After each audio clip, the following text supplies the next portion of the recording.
नमस्कार भक्तजनों। आज की कथा में आप श्रवण करेंगे 16 सोमवार की व्रत कथा। आप सभी भक्तजन कथा को श्रद्धा पूर्वक श्रवण करिए। बोली शंकर भगवान की जय। एक बार की बात है, मृत्युलोक में भ्रमण करने की इच्छा से श्री भूतनाथ भगवान महादेव जी माता पार्वती जी के साथ पधारे। वहां भ्रमण करते करते विदर्भ देशांतर्गत अमरावती नाम की अति रमणीक नगरी में पहुंचे।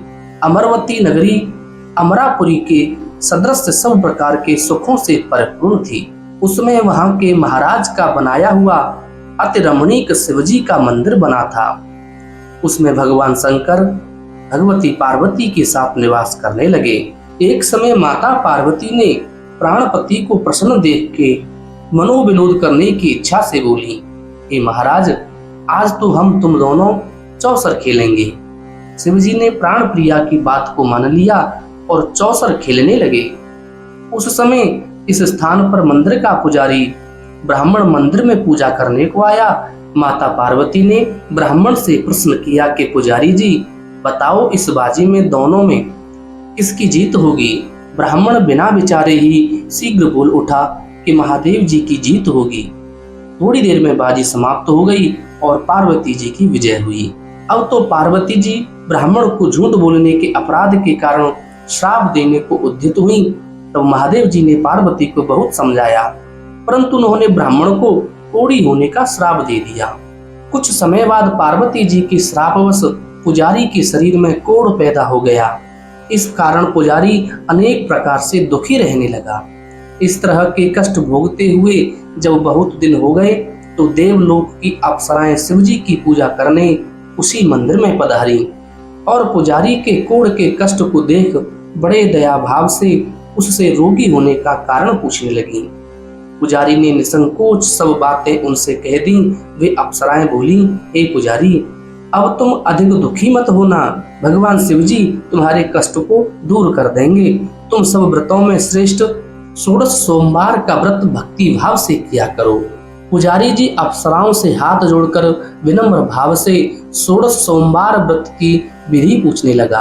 अप्सराएं बोली कि जिस दिन सोमवार हो उस दिन भक्ति के साथ व्रत करें, स्वच्छ वस्त्र पहने, आधा सेर गेहूं का आटा लें, उसके 3 अंगा बनावें और घी, गुड़, दीप, नैवेद्य, पुंगीफल, बेलपत्र, जनेऊ, जोड़ा, चंदन, अक्षत, पुष्पादि के द्वारा प्रदोष काल में भगवान शंकर का विधि से पूजन करें। तत्पश्चात अंगों में से एक शिवजी को अर्पण करें, बाकी 2 को शिवजी की प्रसादी समझकर उपस्थित जनों में बांट दें और आप भी प्रसाद पावें। इस विधि से 16 सोमवार व्रत करें। तत्पश्चात 17वें सोमवार के दिन पाव सेर पवित्र गेहूं के आटे की बाटी बनावें, तदनुसार घी और गुड़ मिलाकर चूरमा बनावें और शिवजी का भोग लगाकर उपस्थित भक्तों में बांटें। पीछे आप सब परिवार प्रसाद लें तो भगवान शिवजी की कृपा से उसके मनोरथ पूर्ण हो जाते हैं। ऐसा कहकर अप्सराएं स्वर्ग को चली गईं। ब्राह्मण ने यथाविधि 16 सोमवार व्रत किया तथा भगवान शिवजी की कृपा से रोग मुक्त होकर आनंद से रहने लगा। कुछ दिन बाद जब फिर शिवजी और पार्वती उस मंदिर में पधारे तब ब्राह्मण को निरोगी देख पार्वती जी ने ब्राह्मण से रोग मुक्त होने का कारण पूछा तो ब्राह्मण ने 16 सोमवार व्रत की कथा कह सुनाई। तब तो पार्वती जी अति प्रसन्न होकर ब्राह्मण से व्रत की विधि पूछकर व्रत करने को तैयार हुई। व्रत करने के बाद उनकी मनोकामना पूर्ण हुई तथा उनके रूठे पुत्र स्वामी कार्तिकेय स्वयं माता के आज्ञाकारी हुए। परंतु कार्तिकेय जी को अपने यह विचार परिवर्तन का रहस्य जानने की इच्छा हुई और माता से बोले, हे माता जी, आपने ऐसा कौन सा उपाय किया जिससे मेरा मन आपकी ओर आकर्षित हुआ। तब पार्वती जी ने वही 16 सोमवार व्रत कथा उनको सुनाई। स्वामी कार्तिकेय जी बोले कि इस व्रत को मैं भी करूंगा, क्योंकि प्रिय मित्र ब्राह्मण बहुत दुखी दिल से परदेश गया है। हमें उससे मिलने की बहुत इच्छा है। कार्तिकेय जी ने भी इस व्रत को किया और उनका प्रिय मित्र मिल गया। मित्र ने इस आकस्मिक मिलन का भेद कार्तिकेय जी से पूछा तो वे बोले, हे मित्र, हमने तुम्हारे मिलने की इच्छा करके 16 सोमवार का व्रत किया था।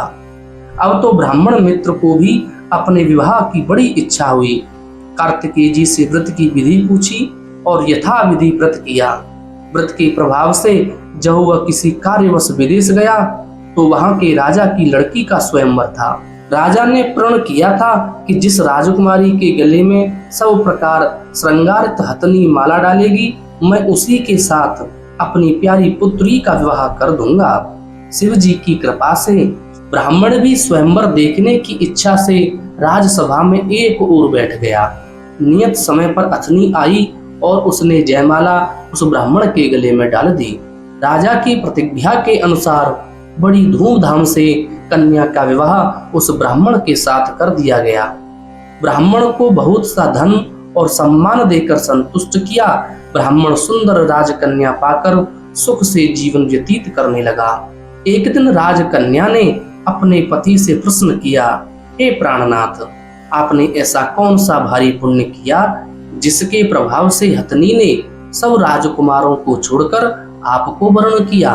ब्राह्मण बोला, हे प्राण प्रिय, मैंने अपने मित्र कार्तिकेय जी की कथानुसार 16 सोमवार का व्रत किया था, जिसके प्रभाव से मुझे तुम जैसी स्वरूपवान पत्नी की प्राप्ति हुई है। व्रत की महिमा को सुनकर राजकन्या को बड़ा आश्चर्य हुआ और वह भी पुत्र की कामना करके व्रत करने लगी। शिवजी की दया से उसके गर्भ से एक अति सुंदर सुशील धर्मात्मा और विद्वान पुत्र उत्पन्न हुआ। माता पिता दोनों उस देवपुत्र को पाकर अति प्रसन्न हुए और उसका लालन पालन भली प्रकार से करने लगे। जब पुत्र समझदार हुआ तो एक दिन उसने अपने माता से प्रश्न किया कि हे माँ, तुमने कौन सा व्रत एवं तप किया है जो मेरे जैसा पुत्र तुम्हारे गर्भ से उत्पन्न हुआ? माता ने पुत्र का प्रबल मनोरथ जानकर अपने किए हुए 16 सोमवार व्रत को विधि सहित पुत्र को बताया। पुत्र ने ऐसे सरल व्रत को और सब तरह के मनोरथ पूर्ण करने वाला सुना तो वह भी इस व्रत को राज्याधिकार पाने की इच्छा से हर सोमवार को यथाविधि व्रत करने लगा। उसी समय एक देश के वृद्ध राजा के दूतों ने आकर उसको राजकन्या के लिए वर्ण किया। राजा ने अपनी पुत्री का विवाह ऐसे सर्वगुण संपन्न ब्राह्मण युवक के साथ करके बड़ा सुख प्राप्त किया। वृद्ध राजा के दिवंगत हो जाने पर उसी ब्राह्मण बालक को गद्दी पर बिठाया गया, क्योंकि दिवंगत राजा के कोई पुत्र नहीं था। राज्य का उत्तराधिकारी होकर भी वह ब्राह्मण पुत्र अपने 16 सोमवार के व्रत को करता रहा। जब 17वां सोमवार आया तो विप्र पुत्र ने अपनी प्रियतमा से सब पूजन सामग्री लेकर शिव पूजा के लिए शिवालय में चलने को कहा, परंतु प्रियतमा ने उसकी आज्ञा की परवाह न की। दास दासियों द्वारा सब सामग्रियां शिवालय भिजवा दी और आप नहीं गई। जब राजा ने शिवजी का पूजन समाप्त किया तब एक आकाशवाणी राजा के प्रति हुई। राजा ने सुना कि हे राजा, अपनी इस रानी को राजमहल से निकाल दे, नहीं तो तेरा सर्वनाश कर देगी। आकाशवाणी को सुनकर राजा के आश्चर्य का ठिकाना नहीं रहा और तत्काल ही मंत्रणागृह में जाकर अपने सभासदों को बुलाकर पूछने लगा कि हे मंत्रियों, मुझे शिवजी की वाणी हुई है कि राजा तू अपनी इस रानी को निकाल दे, नहीं तो ये तेरा सर्वनाश कर देगी।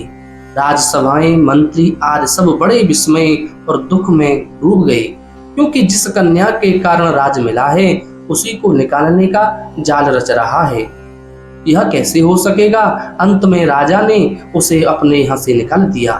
रानी दुखी हृदय से भाग्य को कोसती हुई नगर से बाहर चली गई। बिना पदत्राण फटे वस्त्र पहने भूख से दुखी धीरे धीरे चलकर एक नगर में पहुंची। वहां एक बुढ़िया सूत काटकर बेचने को जाती थी। रानी की करुण दशा देखकर बोली, चल तू मेरे साथ सूत बिकवा दे, मैं वृद्ध हूँ, भाव नहीं जानती हूँ। ऐसी बात बुढ़िया की सुन रानी ने बुढ़िया के सिर से सूत की गठरी उतारकर अपने सर पर रख ली। थोड़ी देर बाद आंधी आई और बुढ़िया का सूत पोटली के सहित उड़ गया। बेचारी बुढ़िया पछताती रह गई और रानी को अपने साथ से दूर रहने को कह दिया। अब रानी एक तेली के घर गई, जो तेली के सब मटके शिवजी के प्रकोप के कारण उसी समय चटक गए।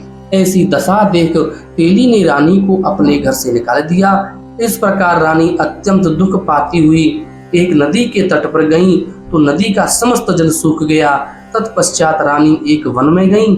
वहां जाकर सरोवर में सीढ़ी से उतरकर पानी पीने को गईं। उसके हाथ का जल में स्पर्श होते ही सरोवर का नील कमल के समान जल असंख्य कीड़ामय गंदा हो गया। रानी ने भाग्य पर दोषारोपण करते हुए उस जल को पी करके पेड़ की शीतल छाया में विश्राम करना चाहा। वह रानी जिस पेड़ के नीचे जाती उस पेड़ के पत्ते तत्काल ही गिर जाते। वन और सरोवर जल की ऐसी दशा देखकर गऊ चराने वालों ने अपने गोसाई जी से, जो उस जंगल में स्थित मंदिर में पुजारी थे, यह बात बताई। गोसाई जी के आदेशानुसार ग्वाले रानी को पकड़कर गोसाई के पास ले गई। रानी की मुख कांति और शरीर शोभा देखकर गोसाई जान गए कि यह अवश्य ही कोई विधि की गति की मारी कुलीन स्त्री है। ऐसा सोचकर पुजारी जी ने रानी से कहा, हे पुत्री, मैं तुमको अपनी पुत्री के समान रखूंगा। तुम मेरे आश्रम में ही रहो, मैं तुमको किसी प्रकार का कष्ट नहीं दूंगा।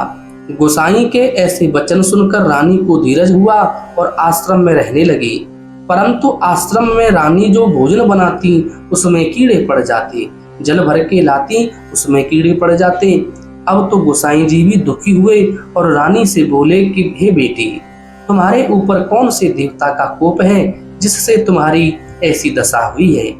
पुजारी की बात सुन रानी ने शिव जी महाराज के पूजन का बहिष्कार करने की कथा सुनाई तो पुजारी शिव जी महाराज की अनेक प्रकार से स्तुति करते हुए रानी से बोले कि देवी, तुम सब मनोरथों के पूर्ण करने वाले 16 सोमवार व्रत को करो, उसके प्रभाव से अपने कष्ट से मुक्त हो सकोगी।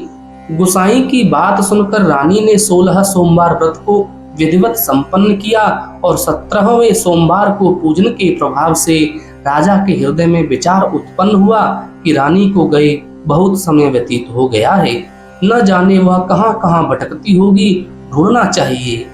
यह सोचकर रानी को तलाश करने के लिए चारों दिशाओं में दूत भेजे। वे दूत रानी को देखते हुए पुजारी के आश्रम में पहुंचे। वहां रानी को पाकर पुजारी से रानी को मांगने लगे, परंतु पुजारी ने उनको मना कर दिया। तो दूत चुपचाप लौटे और आकर महाराज के सन्मुख रानी का पता बतलाया। रानी का पता पाकर राजा स्वयं पुजारी के आश्रम में गए और पुजारी से प्रार्थना करने लगे कि महाराज, जो देवी जी आपके आश्रम में रहती हैं वह मेरी पत्नी है। शिवजी के कोप से मैंने इसे त्याग दिया था। अब इस पर से शिव का प्रकोप शांत हो गया है, इसलिए मैं इन्हें लेने आया हूँ। आप इनको मेरे साथ जाने की आज्ञा दे दीजिए। गोसाई जी ने राजा के वचन को सत्य समझकर रानी को राजा के साथ जाने की आज्ञा दे दी। गोसाई की आज्ञा पाकर रानी प्रसन्न होकर राजा के साथ महल में आई। नगर में अनेक प्रकार के बधावे बजने लगे। नगर निवासियों ने नगर के दरवाजे तथा नगर को तोरण बंदरवानों से विविध विधि से सजाया। घर घर में मंगल गान होने लगे। पंडितों ने विविध वेद मंत्रों का उच्चारण करके अपनी राजरानी का स्वागत किया। ऐसी अवस्था में रानी ने पुनः अपनी राजधानी में प्रवेश किया। महाराज ने अनेक तरह से ब्राह्मणों को दान आदि देकर संतुष्ट किया। याचकों को धन दान दिया। नगरी में स्थान स्थान पर सदा व्रत खुलवाए, जहां भूखे लोगों को भोजन मिलता था। इस प्रकार से राजा शिव जी की कृपा का पात्र हो राजधानी में रानी के साथ अनेक तरह के सुखों का भोग करते हुए सोमवार का व्रत करने लगा। विधिवत शिव पूजन करते हुए इस लोक में अनेकानेक सुखों को भोगने के पश्चात शिवपुरी को पधारे। ऐसे ही जो मनुष्य मनसा वाचा कर्मणा द्वारा भक्ति सहित 16 सोमवार का व्रत पूजन इत्यादि विधिवत करता है, वह इस लोक में समस्त सुखों को भोगकर अंत में शिवपुरी को प्राप्त होता है। यह व्रत सब मनोरथों को पूर्ण करने वाला है। बोली शंकर भगवान की जय। ऐसी ही सुंदर कथाओं को श्रवण करने के लिए आप हमारे चैनल आध्यात्मिक एस्ट्रो को जरूर सब्सक्राइब करें।